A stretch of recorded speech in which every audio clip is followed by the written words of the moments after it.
Hari ini firman Tuhan yang akan saya bagikan, judulnya adalah Build to Last. Dibangun supaya bisa bertahan lama, bertahan seterusnya. Nah, ini sesuatu yang penting sekali karena kita semua tanpa terkecuali membangun kehidupan kita masing-masing. Pertanyaannya, kehidupan yang kita bangun memang sudah dipersiapkan, dibangun supaya bisa bertahan seterusnya, melewati goncangan, masalah, tantangan, atau kehidupan yang dibangun rapuh, yang anytime sesuatu terjadi dan semuanya bisa kolaps. Hari ini nasihat firman Tuhan buat kita semua dan saudara semua jemaat keluarga Allah di tempat ini, Anda juga yang mengikuti secara online. Mari bangun kehidupan yang build to last. Doa saya pernikahan saudara, pernikahan yang bertahan seterusnya. Keluarga saudara bertahan seterusnya. Pekerjaan, keuangan saudara bisa bertahan. Melalui krisis, melalui masa susah. Tapi bertahan bahkan berkemenangan. Kehidupan rohani saudara, iman saudara, seluruh aspek hidup saudara. Kita lebih dari pemenang. Mari kita baca Matius 7 ayat 24 sampai 27. Perkataan Tuhan Yesus. Setiap orang yang mendengar perkataanku ini dan melakukannya, ia sama dengan orang yang apa? Bijaksana. Dan saya percaya orang-orang di tempat ini orang bijaksana.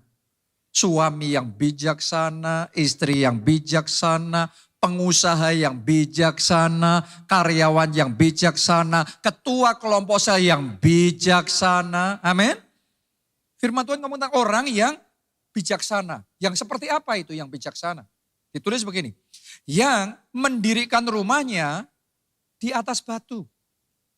Kemudian turunlah hujan dan datanglah banjir, lalu angin melanda rumah itu. That is life. Itulah kehidupan. Kita maunya setiap hari sunshine, setiap hari matahari terang bersinar. Tapi akan ada momen-momennya, hujan datang, banjir melanda, angin bertiup. Bahkan kalau hari ini terang pun, belum tentu besok enggak hujan. Selalu akan ada masalah, tantangan, persoalan. Yang ini kan. Jadi yang namanya masalah itu bukan terjadi apa tidak. Karena pasti terjadi. Hanya masalahnya kapan itu terjadi. Coba Anda renungkan. Dari sejak Anda lahir sampai sekarang. Apakah ada 1 tahun pun dalam kehidupanmu tanpa ada masalah? Masalah selalu akan terjadi. Bahkan suami bijaksana, istri bijaksana, pengusaha bijaksana, jemaat bijaksana. Tetap mengalami hujan datang, banjir melanda, pandemi kah, krismon kah, gejolak politik, ancaman pajak, dan macam-macam. Selalu akan ada yang terjadi. Tapi karena orang ini orang yang bijaksana, membangunnya bijaksana. Mari lihat hasilnya melalui semua masalah itu. Lihat ini. Ditulis begini, tetapi rumah itu tidak rubuh sebab didirikan di atas batu. Doa saya yang kayak gini, itu saudara juga, Anda juga, Anda juga. Doa saya pernikahanmu tidak rubuh, keluargamu tetap kokoh, masa depanmu terus bersinar. 1000 rebah di kiri, selaksa rebah di kanan. Tapi kita semua kokoh dan kuat, bertahan, bahkan berkemenangan bersama Tuhan Yesus. Amin. Ini unshakable. Tidak tergoncangkan. Ini yang disebut dengan build to last. Jadi bukan hanya bisa bertahan kalau sunshine, kalau terang semuanya, keadaan baik, cuaca baik. Tapi sekalipun banjir datang, hujan, macam-macam, ini itu terjadi, dia tetap kokoh. Bangun kehidupan yang kokoh seperti itu. Mari berikutnya kita baca ayat berikutnya. Tetapi setiap orang yang mendengar perkataanku ini dan tidak melakukannya, ia sama dengan orang yang bodoh. Yang ngomong ini siapa? Tuhan Yesus. Jadi tanpa bermaksud menyinggung siapapun, Tuhan ngomong memang ada orang yang bodoh. Berarti ada juga suami yang bodoh. Ada juga orang tua yang bodoh, anak yang bodoh. Ada juga pelayan Tuhan yang bodoh. Ini Tuhan Yesus yang mengatakan. Saudara, ada pengusaha yang bodoh. Ada karyawan yang bodoh. Yang bodoh itu yang gimana sih? Coba lihat saudaraku. Yang mendirikan rumahnya di atas pasir. Yang bodoh itu bukan gak mendirikan rumah loh. Tetap mendirikan rumah, tetap membangun, tetap bekerja, tetap berkarya. Tetap membangun keluarga, tetap mengelola keuangan, tapi bodoh. Lanjutkan, apa akibatnya? Kemudian turunlah hujan dan datanglah banjir, angin melanda rumah itu, sehingga rubuhlah rumah itu dan hebatlah kerusakannya. Ini saudaraku, ada berapa banyak orang dalam kehidupannya hari ini membangun sesuatu, besok roboh lagi. Isinya hidupnya berulang-ulang, hanya membangun terus roboh, membangun roboh. Ngulangi berulangan dari titik nol terus. Kenapa? Karena yang dibangun tidak didesain untuk build to last. Tidak dipersiapkan dengan bijaksana sehingga keuangannya, kolaps pernikahannya, kolaps keluarganya, kolaps berbagai aspek dalam hidupnya, roboh, runtuh.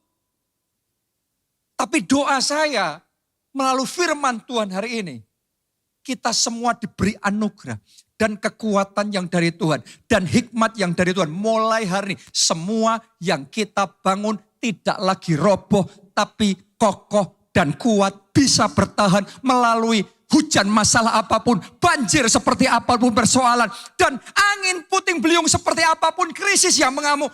Tapi tetap kokoh. Katakan amin dan kasih tepuk tangan buat Tuhan yang memberikan anugerah dan kekuatan kepada kita. Amin. Nah, tapi untuk itu ada petunjuknya. 1 Korintus 3 ayat 10. Sesuai dengan kasih karunia Allah yang dianugerahkan kepadaku. Rasul Paulus yang ngomong ini. Dia membangun pelayanan yang build to last. Pelayanannya itu bukan hanya di masanya, bukan cuma setahun 2 tahun.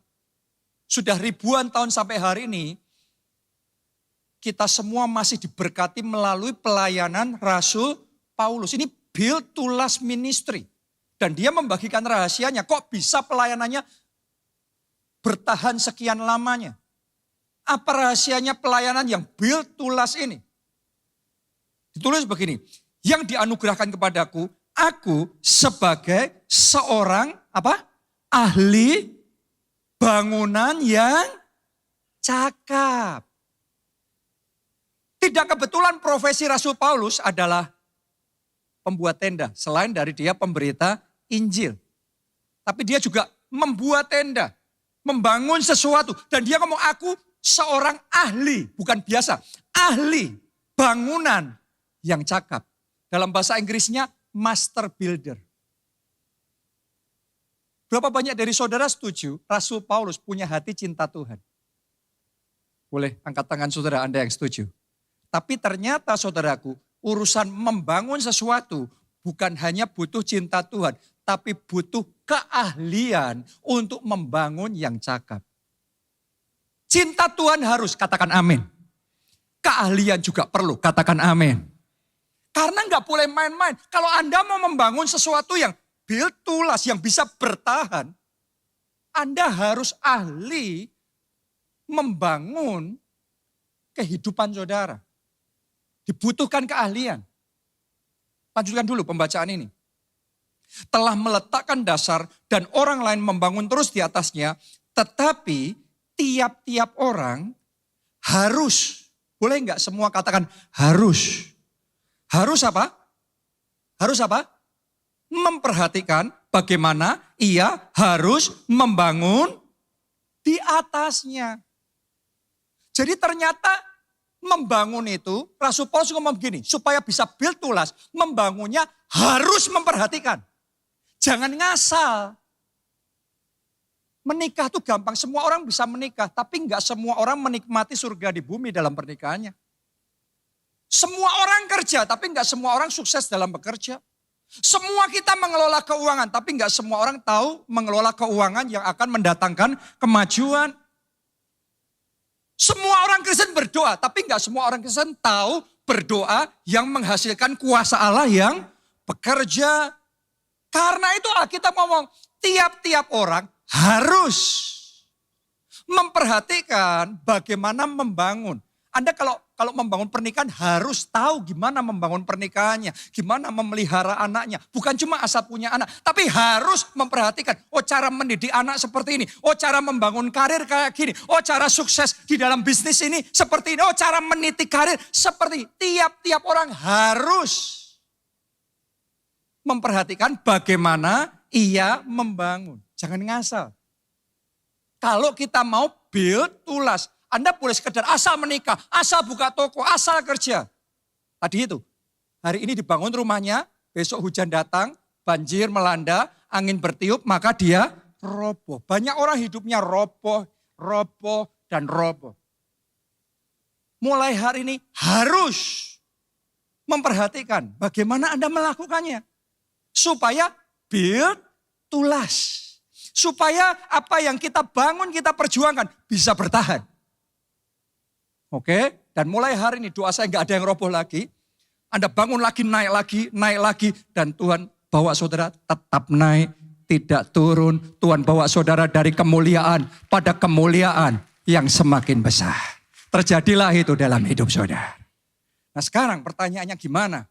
Kita bisa membangun kehidupan kita yang build to last. Nomor 1, pastikan kalau Anda mau bangun gedung kayak gini katakan. Pastikan pondasinya benar. Ya pondasi itu kelihatan apa tidak? Pondasi sebuah bangunan nggak kelihatan. Tertanam di dalam tanah. Tapi tahu nggak saudara, gedung yang kelihatan ini ditopang oleh pondasi yang nggak kelihatan. Dan yang nggak kelihatan itu menentukan apakah gedungnya kuat apa lemah. Artinya dalam hidup kita, yang kita kerjakan, Anda berkarya ini, Anda melakukan ini. Yang Anda lakukan ini ditentukan kekuatannya oleh apa yang tidak kelihatan, yaitu hatimu. Motivasi hati kita. Alasan kita melakukan yang kita lakukan. Why we do what we do. Itu yang menentukan seberapa kuat yang kita lakukan itu. Seberapa bertahan. Seberapa dayanya menghadapi semua goncangan yang akan kita alami dalam hidup kita. Ditentukan oleh apa? Hati. Misalnya nih contoh ya supaya gampang. Semuanya kan hari ini beribadah. Kita di ibadah yang sama. Duduk di tempat yang sama, dengar khotbah yang sama. Ibadahnya sama, word-nya sama. Tapi why-nya bisa berbeda-beda tiap orang. Pertanyaan saya, kalau saudara mau jujur, Anda beribadah why? Kenapa, mengapa saudara beribadah? Sebagian orang mungkin akan ngomong, untuk cari jodoh Pak. Oke. Kalau Anda beribadah untuk cari jodoh, bagus. Tapi kalau yang Anda cari nggak ketemu di sini, Anda akan berhenti beribadah. Benar apa tidak? Anda membantu teman saudara yang lagi kesusahan. Atau seorang keluarga saudara. Untuk apa saudara membantu?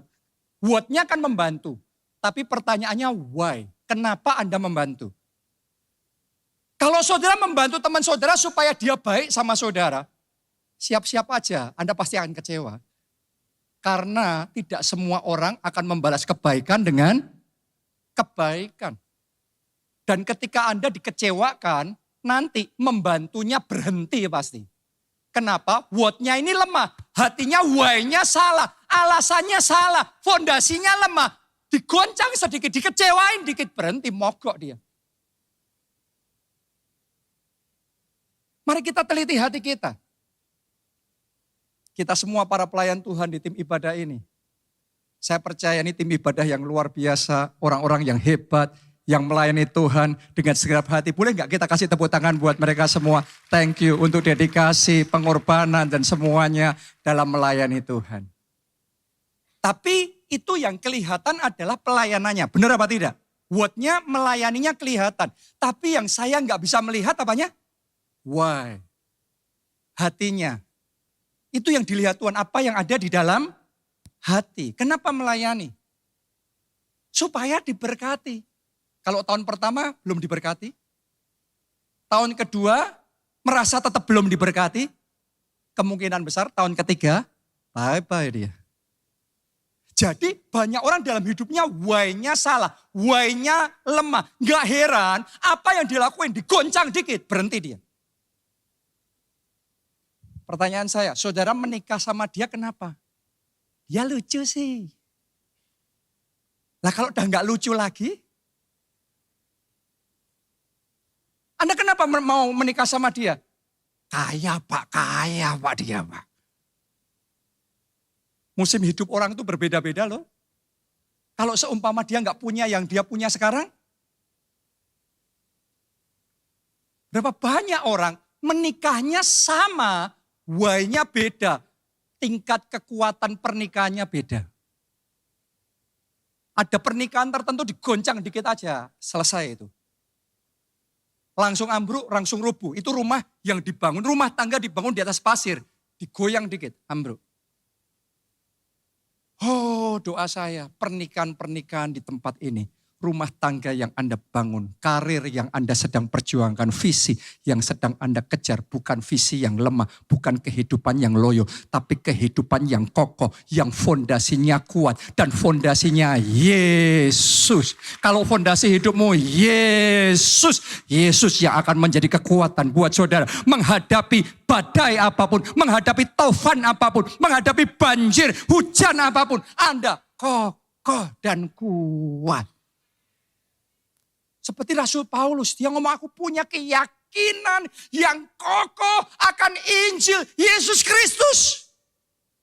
Semua pemberita Injil memberitakan Injil yang sama. Tapi tidak semua pemberita Injil punya keyakinan yang sama kokohnya. Seperti Rasul Paulus. Doa orang benar bila dengan yakin didoakan sangat besar kuasanya. Alkitabnya sama, bacanya sama. Tapi iman dalam hatinya itu yang berbeda. Menentukan doamu gampang rontok atau doamu tetap kokoh. Ditentukan hatinya. Hari ini saya masih melayani Tuhan setelah sekian tahun, puluh tahun saya melayani Tuhan. Kenapa? Karena saya punya keyakinan yang kokoh. Tuhan memanggil saya untuk menggembalakan. Tuhan memanggil saya untuk memuridkan. Tuhan memanggil saya untuk rencananya yang ajaib. Karena itu apapun yang terjadi, saya terus maju. Fondasinya Yesus. Janjinya, rencananya, remanya, instruksinya. Paul baca hari ini masih terus walaupun sudah usianya sudah lansia, lanjut usia. Tapi kalau di gereja kita itu bukan lansia, usia emas. Masih terus on fire, melayani Tuhan dengan sungguh-sungguh. Bukan gak ada rintangan, bukan gak pernah ngalami kemunduran. Tapi karena dia sadar, dia ada sebagaimana dia ada semata-mata anugerah Tuhan.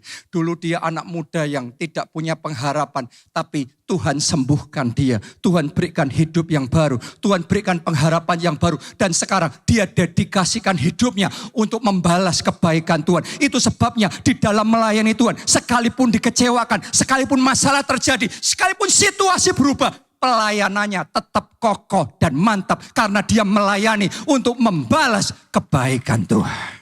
Tepuk tangannya boleh yang meriah buat Tuhan kita. Jadikan Tuhan pondasi dalam hidupmu. Jadikan Yesus pondasi dalam hidupmu. Kalau Anda menikah dengan orang itu, punya keyakinan, itu pasangan hidup yang Tuhan kasih dalam hidup saudara.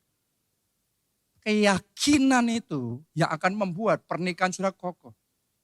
Apakah pernikahan saudara sama saya pernikahan yang berbeda? Tidak. Apakah saya enggak menghadapi perbedaan sama istri saya? Menghadapi. Masalah menghadapi, masalah komunikasi terjadi.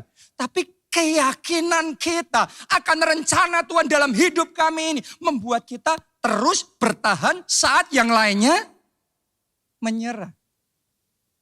Dalam bisnis saudara, semua orang itu ngadepi masalah. Jadi kalau cerita kita bisnis kena masalah, pertanyaannya mana yang tidak? Bukan orang lain ngadepi apa tidak? Bukan, tapi siapa yang tidak ngadepin kayak gitu? Bukan kita satu-satunya yang ngadepin masalah. No. Semua orang ngadepin masalah. Itu loh, tadi Anda baca. Yang bijaksana, yang bodoh, membangun rumahnya sama, semuanya kena hujan, kena banjir, dan angin yang keras. Semuanya. Tapi yang satu roboh, yang satu kokoh. Bangun pondasi yang kuat. Engkau enggak roboh. Engkau kokoh, engkau kuat. Yesus yang menopang saudara. Yesus fondasi dalam kehidupan saudara. Amin. Nah, tadi yang pertama saya ngomong fondasi nih. Yang kedua, apa? Struktur. Setelah fondasi itu kan yang ditanam, gak kelihatan. Tapi setelah itu naik ke atas harus ada apa? Strukturnya, ada pilar-pilarnya. Coba Anda lihat nih, ruangan ini, gedung-gedung ini. Anda ngelihat gak pilar-pilarnya? Dibungkus cantik aja itu saudaraku. Benar apa tidak? Tapi itu ada pilar-pilar yang membuat gedung ini bisa berdiri dengan megah. Gak cukup hanya pondasi. Ada pondasi tapi gak ada pilar, ambruk. Berarti supaya gedung ini jadi megah, butuh apa? Pilar. Pilar yang menyokong dan membangun pilarnya gak boleh serampangan. Anda bayangkan kalau pilarnya naruhnya sembarangan di sini, di situ, di mana. Apa yang terjadi dengan bangunan ini? Ambruk juga. Untuk kita, hidupnya bisa megah. Supaya masa depanmu bisa megah. Anda perlu menjalankan kehidupan dengan prinsip-prinsip yang benar. Oke, nggak cukup hanya punya hati. Tadi pondasinya tuh hati yang percaya, hati yang cinta Tuhan, hati yang mengandalkan Tuhan. Itu yang terpenting. Tapi yang kedua, Anda harus punya prinsip-prinsip yang benar untuk melakukan apa yang Anda lakukan dengan cara yang benar. Itu yang memastikan jadi megah. Semua orang mengelola keuangan, tapi tidak semua orang mengelola keuangan dengan cara yang benar. Anda punya penghasilan 5 juta rupiah tiap bulan, katakan. Tapi tanpa ngerti cara mengelola keuangan yang benar yang diajarkan oleh firman Tuhan. 5 juta tiap bulan, begitu saja akan habis, bahkan minus. 5 juta rupiah yang persis sama, katakanlah belum ada promosi, belum ada penambahan salary atau penghasilan. 5 jutanya tiap bulan masih sama. Tapi ditambahi dengan prinsip-prinsip mengelola keuangan yang benar, 5 juta ini bukan minus. Ini akan jadi plus. Bukan cuma plus, tapi Anda akan melihat dan terheran-heran. 5 juta aja akan dibuat berlipat kali ganda. 5 jutanya sama, tapi prinsip cara mengelolanya beda. Final hasilnya beda. Jadi hari ini, saudara harus ngerti, yang pertama nomor 1, yang terpenting apa tadi? Pondasi itu bicara tentang hati. Punyai hati yang percaya, yang cinta Tuhan, mengandalkan Tuhan lebih dari segala-galanya. Tapi yang kedua, jangan lupa Anda harus tahu dan belajar prinsip-prinsip yang benar. Bukan cuma asal punya anak, tapi harus tahu cara mendidik anak yang benar gimana. Harus belajar, bukan mengalir saja. Yang mengalir saja yang ambruk. Setiap orang harus memperhatikan bagaimana cara membangunnya. Tuh tadi Rasul Paulus ngomong. Bukan asal, yang penting ya sudah bangun aja rumahnya, nggak tahu gimana hitungannya. No. Harus ada prinsipnya yang benar gimana hitungannya, semuanya harus tahu. Prinsip membangun pernikahan supaya bisa harmonis, supaya bisa bertahan, nggak mudah goncang gimana, kita harus belajar. Kalau saudara meniti karir supaya bisa sukses di karir saudara harus gimana? Ada orang yang bijaksana, Yesus ngomong ada yang bodoh. Hatinya sih cinta Tuhan tapi nggak ahli yang cakap. Nah ini beda ya. Satu harus hati yang cinta Tuhan. Tapi yang kedua ahli yang cakap. Kita harus tahu bagaimana mengerjakan yang kita kerjakan dengan benar. Best practice-nya gimana? Learn from the best. Belajar di bidang saudara dari yang terbaik. Mereka sukses bukan kebetulan, bukan mengalir. Pasti ada hal-hal yang tepat yang mereka lakukan, yang Anda bisa pelajari. Dan kalau Anda lakukan, Anda juga bisa sukses. Dan jangan ngomong yang penting cinta Tuhan. Saudara boleh cinta Tuhan, tapi kalau mau jadi pilot, tetap baca buku tentang bagaimana jadi pilot yang baik. Bagaimana mengoperasikan pesawat terbang. Bisa enggak saudaraku mengoperasikan pesawat terbang jadi pilot yang handal dengan doa puasa 40 hari 40 malam? Dengan baca Alkitab siang dan malam. Kita harus baca Alkitab siang dan malam. Boleh katakan amin. Haleluya. Tapi jangan lupa untuk bidang saudara mau jadi pilot, belajar yang benar jadi pilot. Wah, kan yang penting cinta Tuhan, Pak. Lah, rohani memang orang Kristen. Kalau Anda merasa seperti itu, yang penting mau enggak? Siapa yang mau besok terbang naik pesawat, pilotnya lulusan sarjana teologi? Master teologi deh, doktor teologi. Kalau ada yang mau, nanti daftar saya bayarin tiketnya, saudara. Oke? Kita ketawa, tapi seringkali kita mau ngoperasiin, bukan pesawat terbang, ngoperasiin toko, cuma ngalir saja. Ngoperasiin perusahaan, cuma jalan aja ya sebisanya, lihat-lihat sedikit. Oh, untuk bisa jadi pilot harus belajar sungguh-sungguh loh. Untuk bangun toko ya harus belajar sungguh-sungguh. Ada strategi membangun toko yang benar seperti apa, tahapannya kayak gimana. Kalau enggak belajar, pokok yang penting hati cinta Tuhan loh. Anda salah, Rasul Paulus punya hati yang sangat cinta Tuhan. Tapi dia juga mengembangkan skill, kemampuan, kecakapannya. Menjadi ahli tenda, ahli bangunan yang cakap. Jadi hari ini doa saya, semua jemaat keluarga Allah di tempat ini, orang-orang yang cinta Yesus lebih dari segala-galanya. Sekali Yesus sampai akhir dalam hidup kita tetap Yesus. Kita tetap setia, tapi juga kita semua adalah orang-orang yang cakap dan ahli di dalam bidang kita masing-masing. Kita tahu apa yang kita lakukan. Kita ahli di dalam bidang kita. Katakan amin, amin, amin. Tepuk tangannya yang paling meriah buat Tuhan kita. Itu pondasi sama strukturnya. Kalau Anda benar di pondasi dan strukturnya, ada blessing yang luar biasa untuk hidup saudara. Baca Mazmur 3 ayat 6-7. Orang kalau sudah pondasinya kuat, strukturnya kuat, lihat ini blessing buat saudara, unshakable life. Hidup yang tidak tergoncangkan. Makanya bisa ngomong begini, pemazmur. Aku membaringkan diri, lalu tidur. Ada orang membaringkan diri nggak bisa tidur, stres, banyak pikiran, berat, melamun, nelongso. Tapi ini dia ngomongnya gini, aku membaringkan diri lalu tidur. Aku bangun sebab Tuhan menopang aku. Hatinya damai, hatinya rileks, tidurnya nyenyak, mimpinya indah. Apakah karena nggak ada masalah? Baca ayat berikutnya. Aku tidak takut.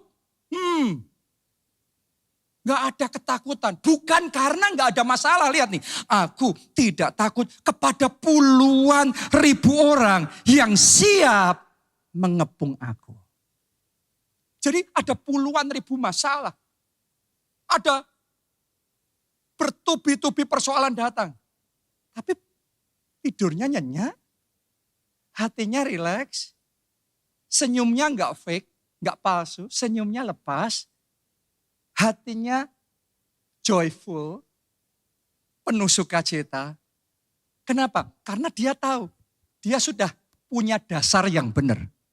Dan dia sudah meletakkan pilar-pilar, prinsip-prinsip yang benar. Dia tahu puluhan ribu datang, berusaha goncangan masalah, berusaha melanda. Tapi rumah yang dia bangun tetap kokoh, tetap kuat, tetap akan bertahan, bahkan berkemenangan. Doa saya mulai hari ini, semua ketakutan sirna di hati saudara, semua stres, semua frustrasi dilenyapkan dari hidup saudara, semua ketakutan dan kekhawatiran dihancurkan saat ini juga, dan digantikan dengan damai di hati.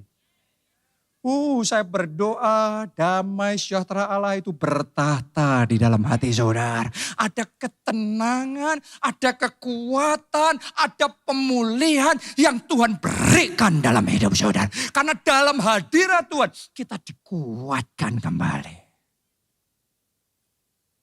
Amin. Nanti malam tidur nyenyak semua ya. Oke, haleluya. Kemarin saya dikasih tahu ada satu orang yang stres. Saking kayak sudah kelengernya, ketemu sama keluarga sendiri kayak sudah nggak kenal, ini siapa. Padahal masih muda. Karena pikirannya begitu berat. Padahal pemazmur juga puluhan ribu loh yang nyerang. Puluhan ribu loh. Itu kalau cerita masalahnya puluhan ribu loh. Tapi gini ngomongnya, aku berbaring, lalu tidur. Aku bangun. Sebab Tuhan menopang aku. Oh, mulai hari ini engkau merasakan topangan yang dari Tuhan, pertolongan yang dari Tuhan, perlindungan yang dari Tuhan, pimpinan yang dari Tuhan, dan penyertaan Tuhan sempurna. Katakan amin, amin. Terima itu dengan iman saudara. Dalam nama Tuhan Yesus. Haleluya. Yang ketiga, kalau Anda mau membangun kehidupan yang build to last, jangan kompromi sama bahan. Material itu jangan dikompromikan. Untuk membangun gedung yang besar seperti ini, menurut saudara butuh besi yang besar atau yang kecil? Yang besar. Mungkin ada yang berpikir, wah sayang sama-sama besi ini lebih murah. Yang kecil aja. Anda pakai yang kecil bisa terbangun. Sebentar ambruk. Benar apa tidak? Dalam hidup itu ada hal-hal yang kalau Anda diskon, habis masa depan. Engkau harus bayar full price. Engkau enggak boleh kompromi dengan materialnya, dengan bahannya. Pastikan itu Anda punya kualitas yang terbaik dan engkau akan build to last. Bisa bertahan. Apa aplikasinya dalam hidup kita? Saya mau ngomong sama saudara, jangan kompromi sama dosa. Saya sudah melihat berulang-ulang orang yang kuat, orang yang talented, pinternya luar biasa, geniusnya luar biasa, kreatif, percaya diri, confident, karismatik. Melejit naik, bintang yang bersinar. Anda tunggu, kalau kompromi sama dosa, mungkin gak langsung. Setahun, 2 tahun, sekian tahun. Kadang butuh belasan tahun, puluhan tahun. Finalnya, ambruk saudara. Contohnya siapa? Simpson. Kurang kuat apa dia? Kurang hebat apa dia? Siapa gak tahu Simpson? Tapi ternyata kejatuhan Simpson sederhana bukan gak diurapi. Bukan karena gak ada kuasa Tuhan. Kejatuhan Simpson karena kompromi. Mari kita baca di dalam kitab Hakim-Hakim 13 ayat yang ke-7. Tetapi ia berkata kepadaku, engkau akan mengandung dan melahirkan seorang anak laki-laki. Ini nubuatan tentang kelahiran Simpson. Oleh sebab itu dikasih warning dulu nih. Anda perhatiin ya. Jadi Tuhan tuh sudah ngasih warning sama orang tuanya untuk hidup Simpson ini. Sudah diwanti-wanti dulu. Oleh sebab itu, janganlah minum anggur atau minuman yang memabukkan. Jangan ya, jangan loh, ini jangan loh, pastiin loh ya. Dan janganlah makan sesuatu yang haram. Sebab sejak dari kandungan ibunya sampai pada hari matinya, anak itu akan menjadi seorang nasir Allah. Jadi bahkan belum lahir pun Tuhan tahu, ini orang ini ada destiny yang besar. Ada masa depan yang besar.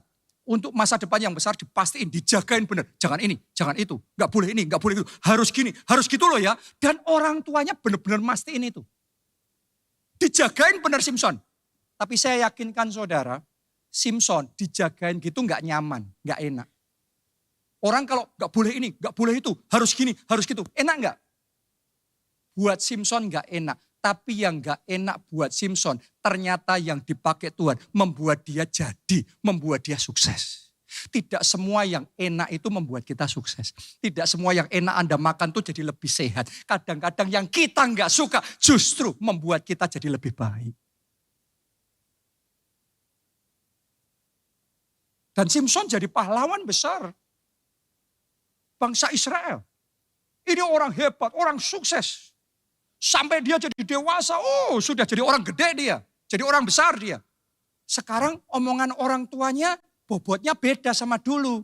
Dulu Simson masih kecil. Sekarang orang tuanya sudah lanjut.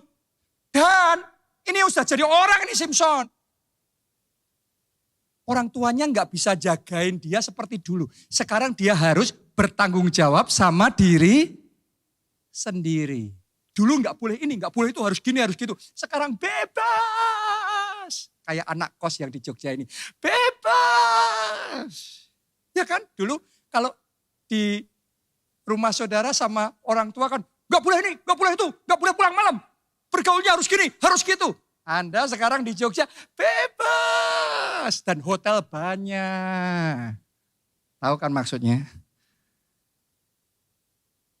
Tapi tahu nggak saudara, kebebasan yang Simson pikir kebebasan itu, yang membuat dia mulai main-main. Kalau Anda baca di dalam Alkitab, Anda akan menemukan, tadi dikasih warning nggak boleh minum apa? Anggur. Tapi dia nggak langsung minum anggur.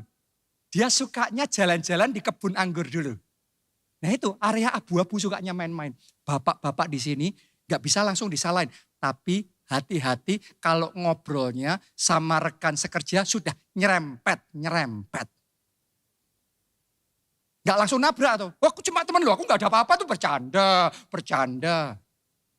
Gak ada yang hari ini langsung jatuh saudaraku. Semuanya dimulai dari nyerempet. Ada gak yang tontonannya nyerempet?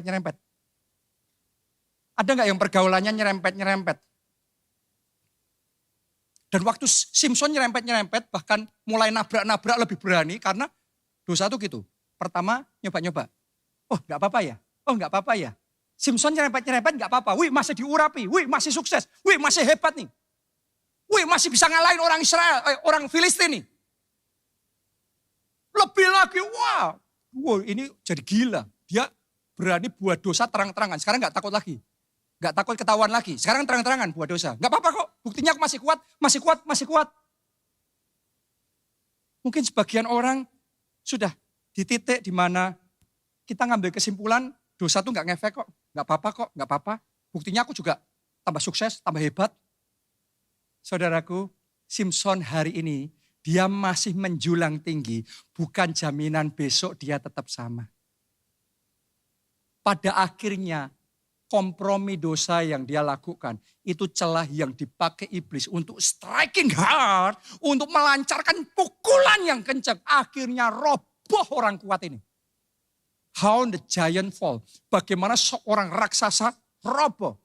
Karena buka celah, karena kompromi. Saya tahu dalam hidup saudara ada masa depan yang besar.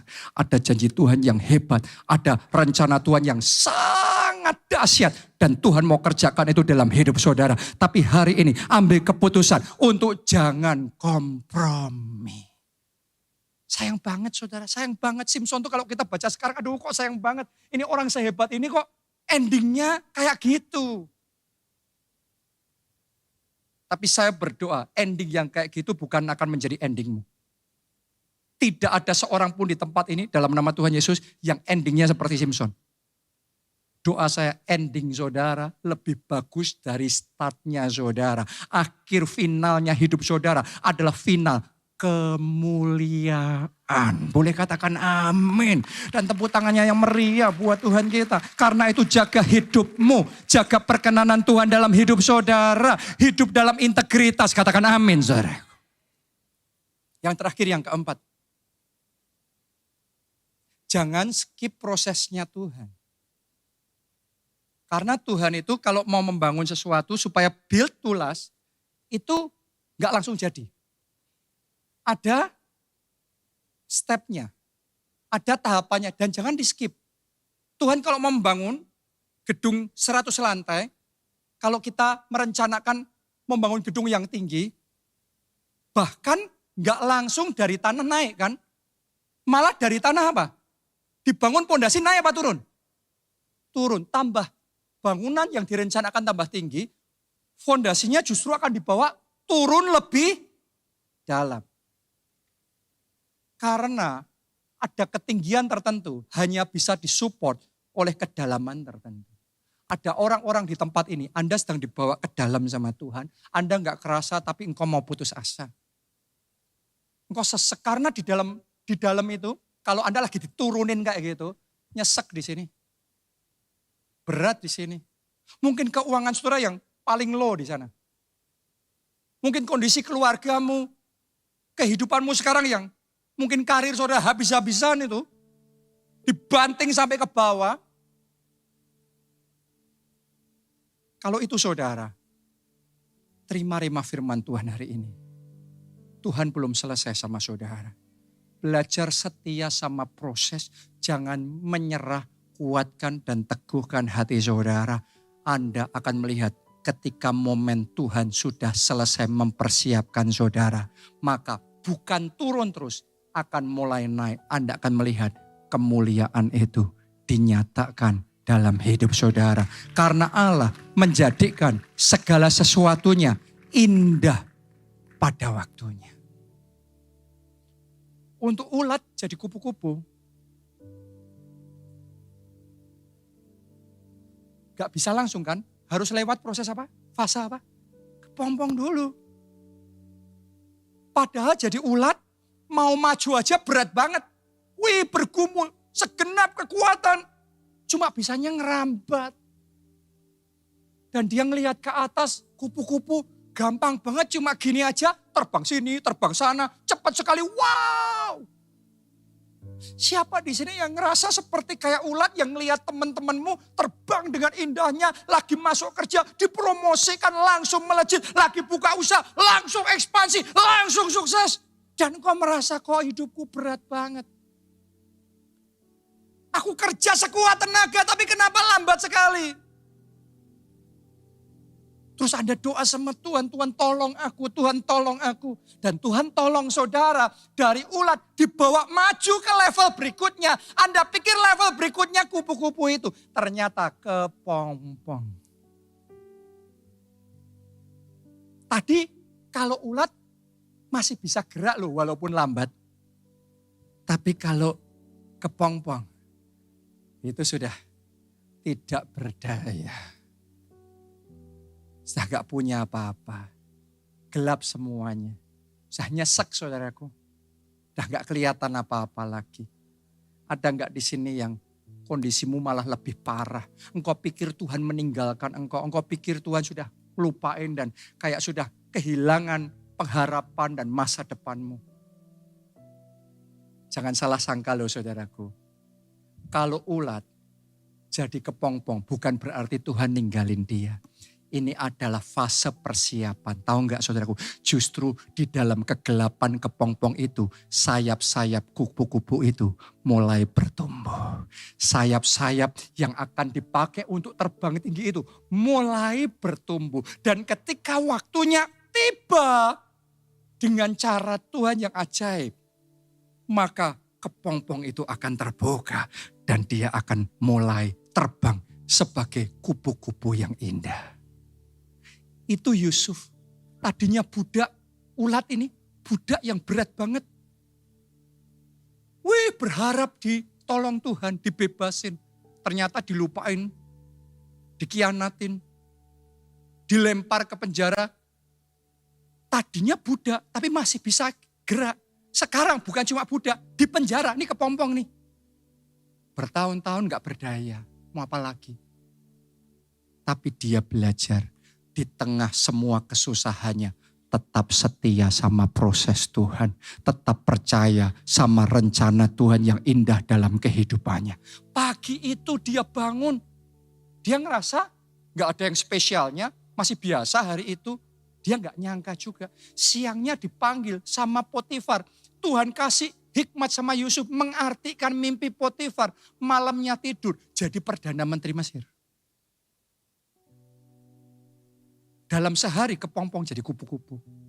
Saya tahu ada orang-orang di tempat ini, engkau ngerasain nyesek seperti kepompong itu, gelap dan tidak bisa apa-apa, tidak berdaya hidupmu. Tapi tunggu tanggal mainnya, belajar setia sama proses Tuhan. Karena Tuhan akan membuat segala sesuatu indah pada waktunya. Dan di waktunya Tuhan, sayap-sayapmu akan mulai dimegarkan dan engkau akan terbang tinggi.